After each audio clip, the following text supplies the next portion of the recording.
Pareho pa lamang ming fresh graduate sa college na dating na.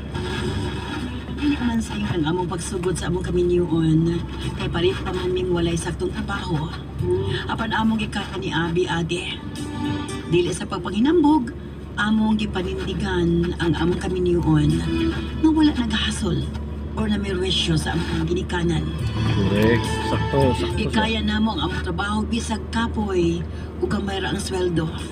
Naalam mi mabayad sa among renta ug makapalipis ang mga basic needs.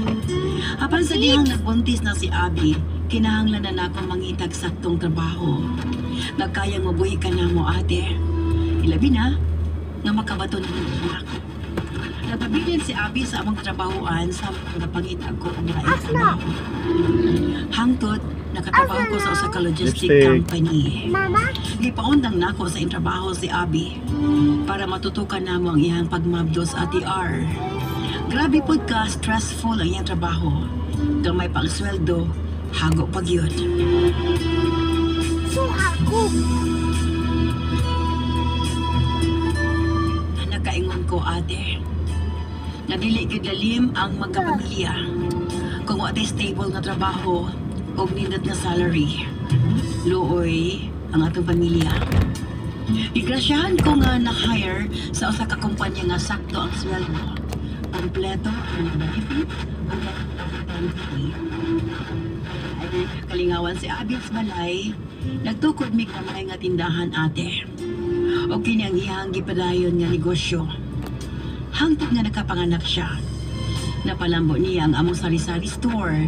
Nadumaga niya ug ubang mga tinda sama sa LPG, mga school supplies ug mga gift items ATR. Hangtod nga nasundan pa og duha ang among anak, Ate Arlene. Mas na anak?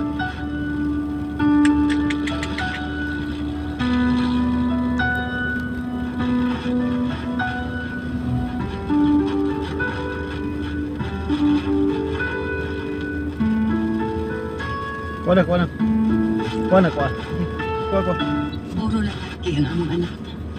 Gusto man namo nga makabaton og anak nga babae at risk na ang Abi ang mga anak. Tungod sa iyang birther o sa iyang high blood. Gani, naglisod siya sa pagpanganak sa mga ikatulo. Ang sa desisyon ng iyang doktor sakay sa among pag-uyon magtiayon na magpa-tumor ligation na si Abi. Miangat yun ang among kahimutan ate. Kaya maayo man kaayo mohawid o negosyo ako asawa. Napalit na mo